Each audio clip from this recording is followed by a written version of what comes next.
Tarot lovers, welcome to this full moon for August 2025. And yeah, I've got a 4-card reading that I just dived into with a small group of lovely people who joined me for the live reading. And there's a couple of particulars about this reading, and one of them is that they're all reversed. And so I'm going to have to talk a little bit about that, and I'm going to dive into these 4 cards that I drew. Hopefully you can relate to it. I think the importance about this message is fundamentally going to be about changing our perspective. When you get the majority of cards, or when, as in this case, all 4 cards are reversals, there are different ways to look at this, but one thing that I found is useful is to see that there is a huge call for a twist in perspective, a shift in the way we look at ourselves, life in general. There's a big call for questioning, as in when the card is not clear, when it's upside down, it really wants you to stand on your head and look at it. And standing on our head is symbolic to making a shift of perspective 180 degrees. So basically, if you see something as white, let's try and see it as black. If you see something as right, let's try and see it as wrong. And that's definitely going to be a theme of this reading, just because all the cards are reversed, but also because of the cards that are in the reading and their specifics. I can't dive into everything in just this 15-20 minutes or whatever, however long this video is going to last. But I'll give you an overview about what this reading is. And the important thing is to see if you can relate to this on a personal level. See if you can use the message to inspire you, maybe to shift the way you might be perceiving things in your life. And maybe this reading can encourage you to entertain a different perspective on one front, and maybe suspend your normal way of thinking on another front, because it's our strong beliefs and strong and fixed attachments to our judgments and ideas that make us a little bit rigid and unable to see both sides of the story sometimes, unable to take a step back and see the bigger picture. It's very easy to get caught up in the details of what's taking place in our lives, to us or to people around us, and think that that's all there is to look at. Whereas in life, as we know it, if we've lived a few years, that whatever happens is something that happens for a multitude of different reasons. And when the experience a certain experience takes place in our life, especially those that we don't enjoy, we're likely to have a strong reaction to that type of experience. We're likely to judge it as being wrong and bad. And then, I don't know, we go through it, we learn something from it, we move forward. 5 years later, we look back and go, wow, that experience really taught me a lot. And that experience actually was hugely beneficial because it created and promoted so much personal transformation in my life. We've all had that experience, I believe, to the point where when we're actually living and experiencing something that might be a little bit challenging or negative, then to change our mind about that in the moment, to be able to suspend our judgment about it and reach into the crevices of our subconscious and just say, hey, wait, maybe there's something that I'm not seeing, maybe this has a greater purpose, maybe there's something important that I'm missing. I'm definitely going to be missing something, because there's no way that I understand all of why this is happening. So if I'm missing something, why can't I just suspend my idea that this could be the worst thing in the world, and maybe it isn't? Anyway, let's dive into these cards. Here they are. I'm going to throw them up here. 4 cards. The reversed Wheel of Fortune being the first one, followed by the reversed Queen of Wands and the reversed Two of Swords, followed by Strength reversed. So yeah, have a look at this reading. I think the card which sets the scene is always going to be the first card for me. There's no positions in this reading. It's not like each position signifies a certain way to read the card. We're going to read them all together, and at the same time we're just going to go one by one, but relate them as one reading and not 4 different readings for different placings. The first being the Wheel of Fortune. So the Wheel of Fortune, when it's reversed, it really asks us whether we are embracing both sides of a cycle. So in a cycle in life, there's the upward swing, which feels wonderful and great, and then there's the downward swing, which doesn't seem to feel that wonderful. Then there's an upward swing and feels wonderful and great, and then there's the downward swing. And life has a lot of this circular, cyclical movement. And we will normally have a more challenging, let's say, or a reactive reaction to the downward swings more than the upward ones. Not always, of course, but when life doesn't go the way we think it should, when experiences are happening in our lives and we are attracting some events and some happenings or experiences that we judge as being harsh, wrong, negative, bad in some way, shape or form, it's really difficult to say, hey, maybe this is good for me. Hey, wow, look at that's happening over there. That looks terrible, doesn't it?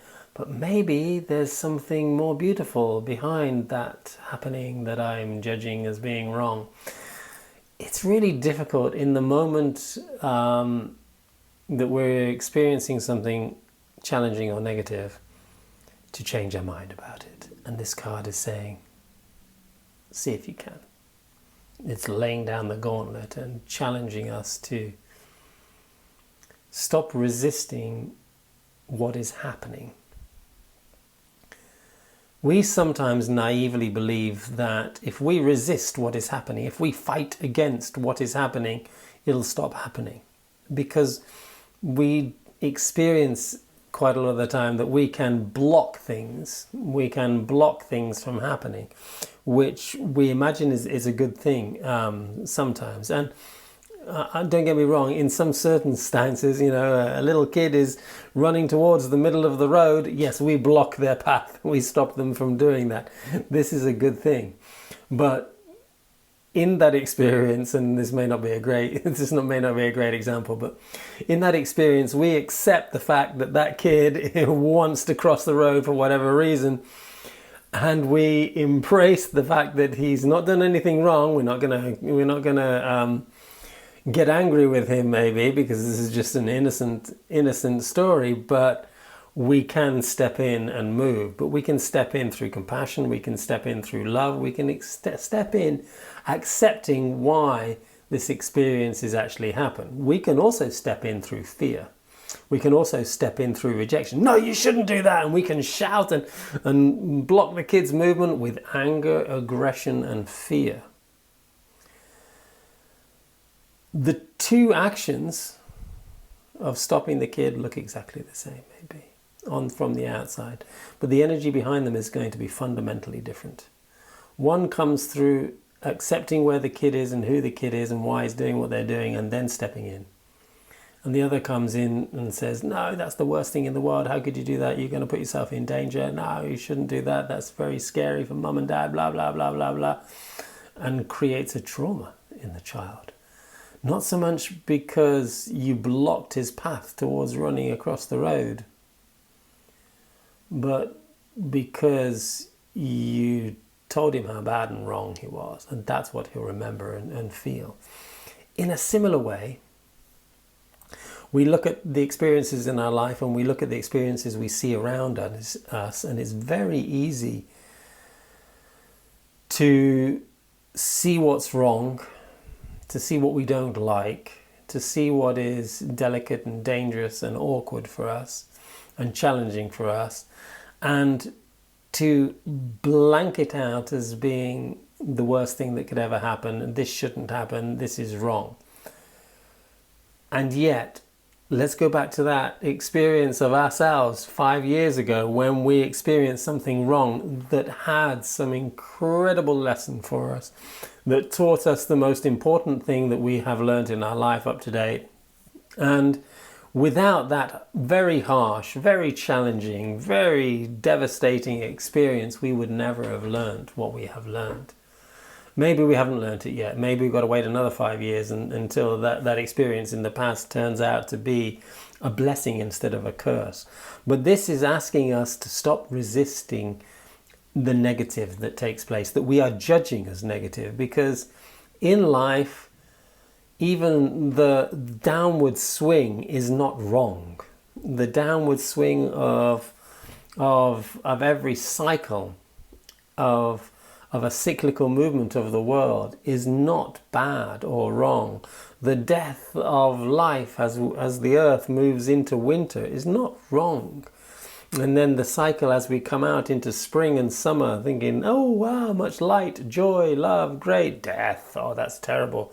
Yeah, it's like saying winter is bad and summer is good if we judge the death that the world is experiencing in winter as being a bad thing, and then the rebirth as being the only good thing that can happen. In a similar way, we see in our lives that we will quite often be incredibly judgmental, and that's a little bit about what this card is speaking about. The Two of Swords, where we see this figure with these two choices, and this is that age-old dilemma that the choices that come from our mind are nearly always going to be wrong. Well, they're not going to be wrong, but they're going to be, whether we choose this path or this path, it probably isn't important which path we choose if we are making the decision from a mental level.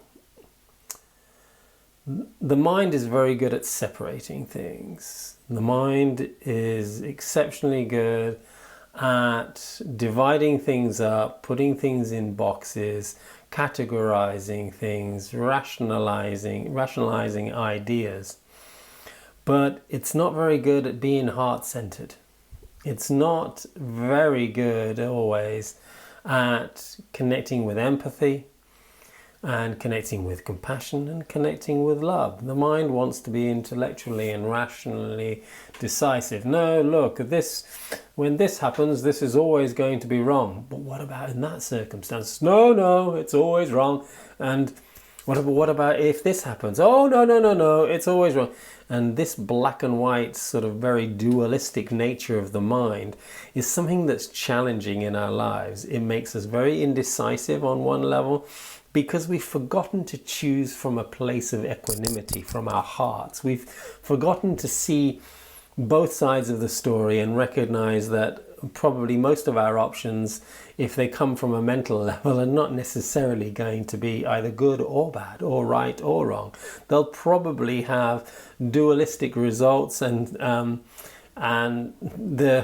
what we receive or what we get from the choices that we make can both be seen as good and bad at the same time. So our perspective or our vision on a mental story is always going to be a little bit black and white. This is the nature of the mind. But this queen, she says, no, hang on a minute, I'm not the mental queen. She says, hey, I want transformation. I want change. I don't care if it comes in a darker color. I don't care if what will change me is a little bit challenging. Bring it on, she says. She sits there with open legs, calling for life to promote change and transformation that is going to be rich and positive and beautiful for her. In a way, our planet is doing the same thing. It's saying, okay, we want some change. We want a little bit of positive transformation here. But hang on a minute, how are we going to get it? Well, we've probably got to go through a negative phase of this and that and everything else. Really? Well, yeah, because it's actually the only way we actually create positive change is by experiencing something negative and then challenging ourselves to actually shift. And the Queen knows this. And the Two of Swords also knows this. It's not about being stuck in this choice or this choice. It's not about the right fighting with the left. It's not about which is better, which is worse. It's not about whether this is the best action or that's the best action. It's about how can I recognize the beauty in both sides and the failures in both sides so I can choose something that it resonates with my heart, which is not going to be black and white decision story. It's going to be a heartfelt acceptance of both sides story. And so the Wheel of Fortune reversed asks us to accept all the darkness that we're seeing in the world, all the darkness that we experience in our lives, and recognize that there is probably a greater purpose for it all.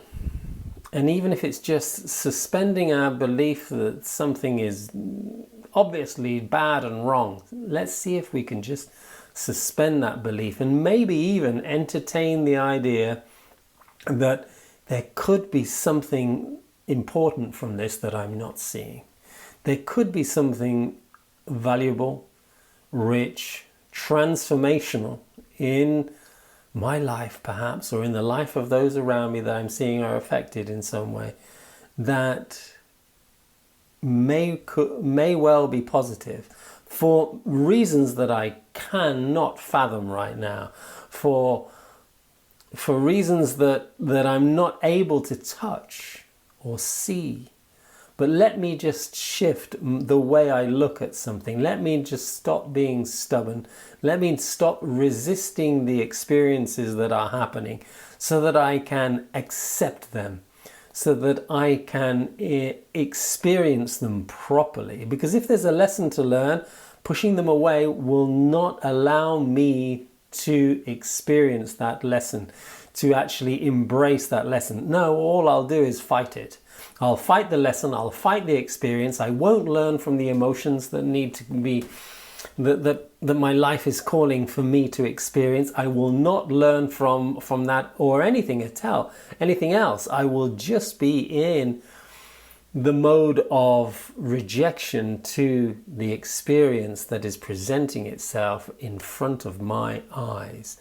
With that rejection, we find that change slows down. Transformation takes a lot longer. And we'll also find we will strengthen this position of giving power to the wrong place in the world. And when I speak about this, it's a little bit like we often feel powerless, we often feel weak, we often feel like victims to the circumstances of life, to other people around us that seem to have some version of authority over us. And we buy into a lot of those ideas. It's the way life seems to be structured. It's the way our societies seem to be ordered as well, that there are authorities that are few people having control over the majority. And we imagine that this, and we see and we judge this authority as often being abusive or definitely wrong in some way. Whenever this happens in a collective level, and it doesn't feel right, we need to own it. And what I mean by that is we need to own the fact that if there is something out there that I am experiencing has power over me, then it's not just the energy of somebody claiming power over me, of which there are many people in the world, many factions of the world, many orders and structures in the world that would love to do that. But it's also partly me giving away my power. Me giving away my power to a belief, for example. Me giving away my strength and giving away my strength to an idea that somebody else has, more authority over how I feel, over who I am, over my reactions than myself. And that is throwing your strength away and giving your real power away. Our real power is in our choice to stay heart-centered, is in our choice to stay in a vibration of love, in a vibration of joy, always. It's in our choice to stay pure-hearted and really fight for being connected and being in love with ourselves and being in love with life around us. If we have decided that when this happens outside, I'm going to lose my love, or I'm going to lose my high vibration, because how can I stay in vibration when this happens? Then we have been usurped by this belief that I can't choose my reactions, that I can't choose to be in a positive, loving space always. We have chosen to give away our power and to give it to whatever it is we have decided is going to control how we feel, or is going to, when I say control, that's a big word, but is going to define how we feel. And it's the same thing in the end. If we have chosen that, I can't be at peace if this is happening, then we have chosen not to be in peace, and we've chosen to give our ability to be at peace away to whatever we've decided is going to affect us. And unless this happens, I can't be happy. Well, this is a tragic belief, and that belief in itself is what is holding us back from embracing proper change, embracing the wheel in its cyclical nature of going down and up and down and up and down and up, which is life in general. And there's that lovely adage, what goes up must come down, but hey, what goes down must also come up, and we forget that. And that's also part of the story. So allow life to go down, allow your experience of the world to your negative or challenging experiences to happen. Allow them to happen so that you can learn the lessons from them, not so that you can stay static and just be passive and go, well, that's what allowing is. No, allowing something is saying, okay, this is valid. There is a validity to this experience, however challenging or dramatic it might appear to be, however negative it is, it has something of importance. That is allowing that experience. We can still act. We can still choose to stand up and fight for something that feels beautiful for us.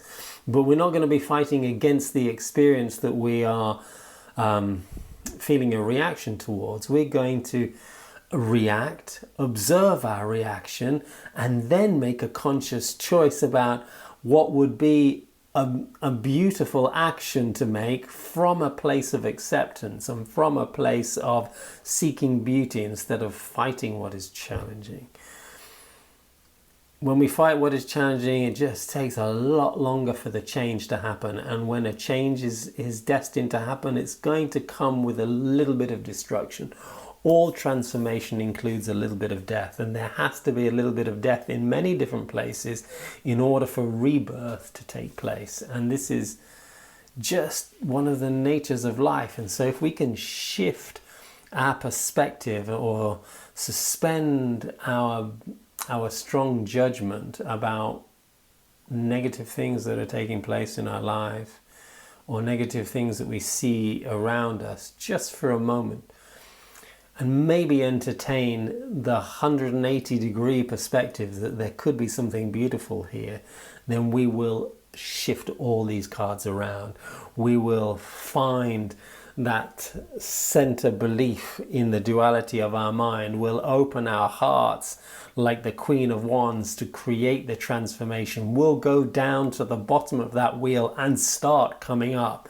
And we will be housing, or we will be grounding ourselves in real strength, which comes from within, which comes from the heart-centered purity of mind and purity of heart, which is focused on love and on life, on sharing and compassion And that is 10 times more powerful than any scary lion out there. I would love to hear your comments, guys, and any way that you might feel this this reading might relate to you on a personal level. If anybody's looking for guidance or readings in their life in general and a little bit more maybe individual coaching, just reach out to me. I'm always open for it, and we can set aside a time. You can find my my email and my website in the link below. Have a fantastic day, everyone, and I hope this full moon is challenging you a little bit, and at the same time encouraging you to do a 180 on some of your perspectives. Much love.